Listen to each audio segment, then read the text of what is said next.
समस्त को नमस्कार। आपण माने सब भगवान को ऊपर भलरे थिबे। आपण मानकु लिविना व्लॉग्स ओडिया चैनल को स्वागत। आपण मानकु यदि मो वीडियोटी भल लागिवो आपण माने लाइक शेयर कमेंट और सब्सक्राइब कर देबे। आसंतु आजिर नुवा वीडियोटी स्टार्ट करिबा। आजिर सखाळर टिफिन होची रुटी आ संतुला। ये होची तांकर जने सांग तांका पुत्रार जन्मदिन इंतरा नै आसिले पूरी खीरी बुट तरकारी आ मिठा आप से काली तो वीडियो भी तांकर बनै पाइलिनी।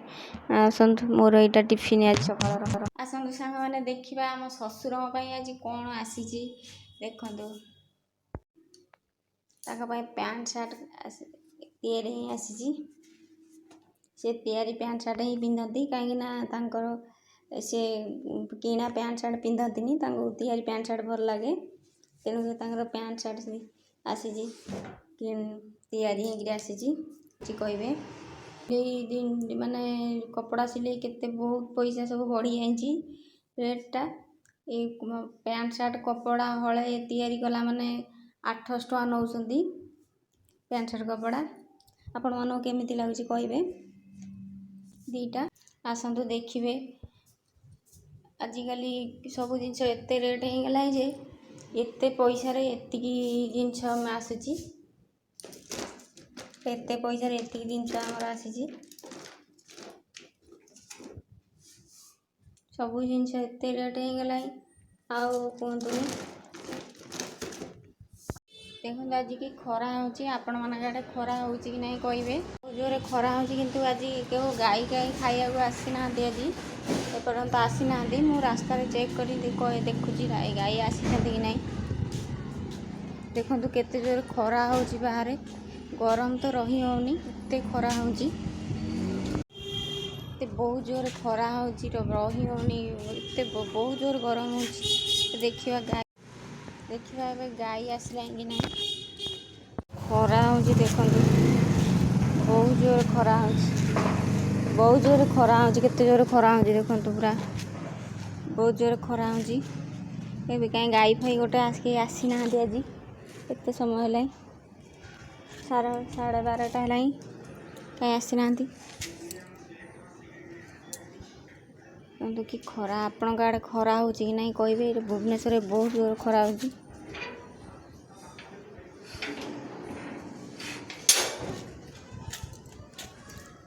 देखो ये कि गछ कहबे ये कि गछ होती आम गेट पाखे मु तो जानी आपण मैंने कहबे ये कौ गछ। बहुत जोर बाहर गरम होची छिड़ा ही होनी बाहर जमा टोटाली आज कहीं आसी ना गाई मैंने आसबे केतबेले जो देखिले 4टा बेलू जदि आसबे खाइबे चलतु। आसन सांग मैंने देखा आमर मासकर राशन आसूरी आप देखु ये जिनस सब बहुत रेट बढ़ीगला तेणुक एत रेट बढ़ीगला जे जिनस किणा भी भय लगे। ये मासकर राशन पड़े आसे देखो आम सब कौन राशन आसी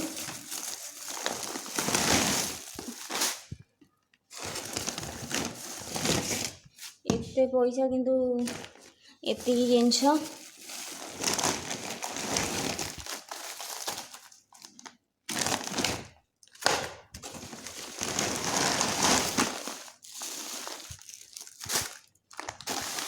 एतक जिनस मोर आर मासरे आसला जो सौदा एतक जिनस मोर बड़ी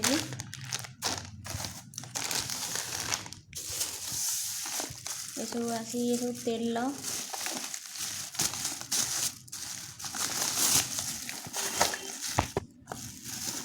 जमा 3 जन लोक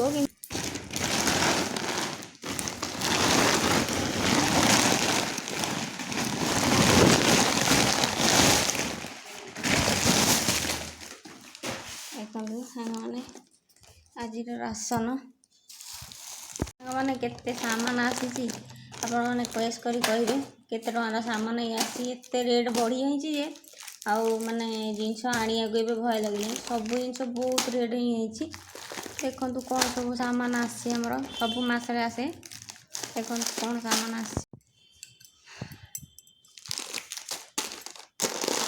ଦେଖନ୍ତୁ ଆମର ଇଏ ଜିନିଷ ସବୁ ମାସେ, ବହୁତ ଜିନିଷ ମାସେ ଯିବ, କିନ୍ତୁ ଆଉ କିଛି ଜିନିଷ ମାସେ ଯାଏ, ମାସେ ପୂର୍ବରୁ ସରିଯାଏ।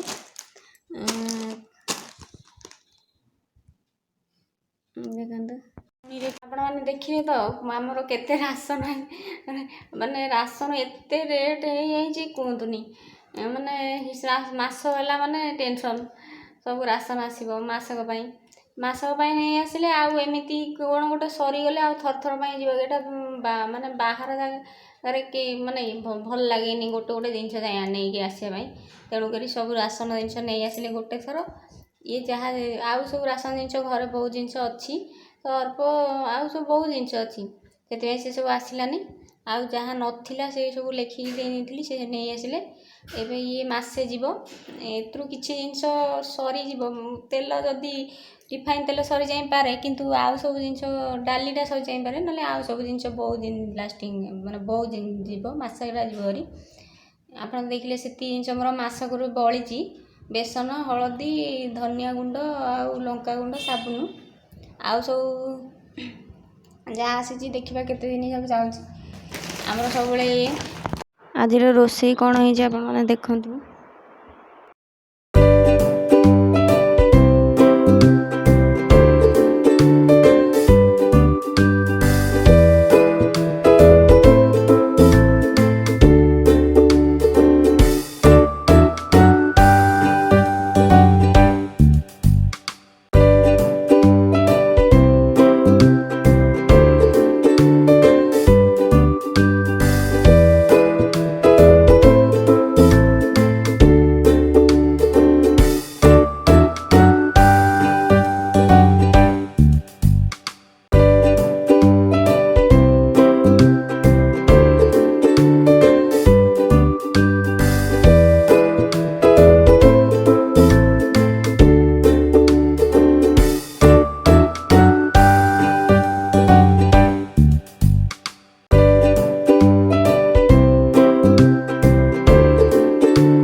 ଏବେ ବର୍ତ୍ତମାନ ତରକାରୀ ସରିଗଲାଣି, ଫୁଟିଗଲାଣି, ପାଣି ବି ମରିଗଲାଣି, ପୋଟଳ ଆଳୁ ବି ସିଝିଗଲାଣି। ଟିକେ ନାକୁ ଆଉ ଘୋଡ଼େଇ ଦେବା। ଘୋଡ଼େଇ ଦେଲା ପରେ ହେଇଗଲାଣି, ପାଣି ମରିଗଲାଣି। ଏବେ ଧନିଆ ପତ୍ର ପକାଇଦେବା, ତାପରେ ଟିକେ ଗରମ ମସଲା ପକାଇଦେବା। ଏବେ ବର୍ତ୍ତମାନ ତରକାରୀ ପୁରା ରେଡ଼ି। ଆପଣମାନେ ଦେଖନ୍ତୁ କେତେ ସୁନ୍ଦର ଦେଖାଯାଉଛି ତରକାରୀ, ବଢ଼ିଆ ଟେଷ୍ଟ ବି ଲାଗୁଥିଲା।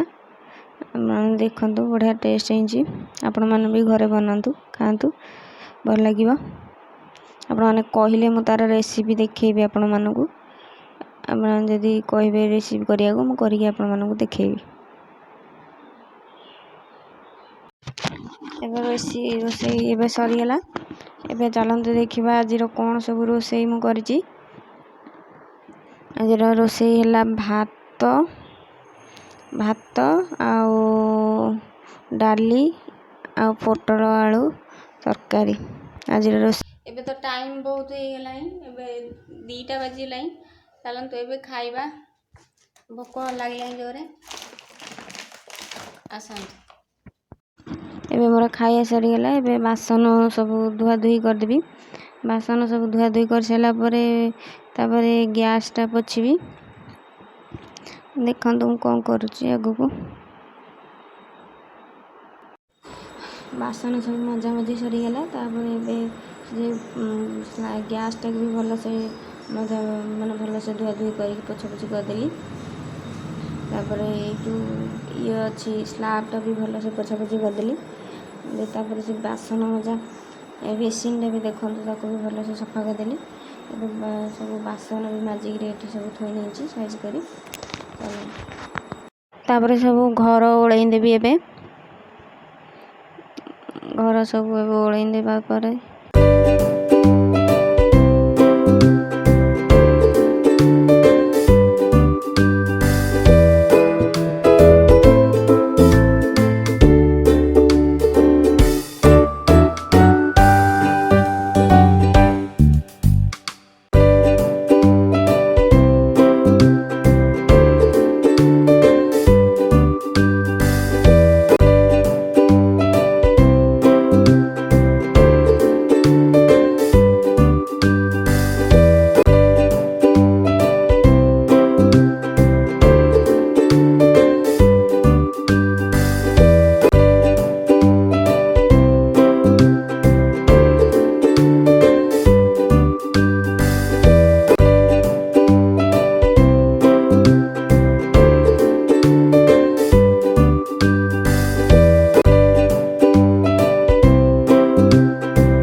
ଦେଖିଲେ ମୁଢ଼ି ବିକା ଏବେ ଆସିଥିଲା, ମୁଢ଼ି ସରିଯାଇଥିଲା ରଖିଲି। ଆଜିର ଭିଡ଼ିଓଟି ଆପଣମାନଙ୍କୁ କେମିତି ଲାଗିଲା କମେଣ୍ଟ ମାଧ୍ୟମରେ ଜଣେଇବେ। ଆପଣମାନଙ୍କୁ ଧନ୍ୟବାଦ, ଭିଡ଼ିଓଟି ଦେଖିଥିବାରୁ ଆପଣମାନଙ୍କୁ ଧନ୍ୟବାଦ। ଆପଣମାନେ ଲାଇକ୍ ସେୟାର ସବସ୍କ୍ରାଇବ୍ କରିଦେବେ। ନମସ୍କାର, ରହୁଛି।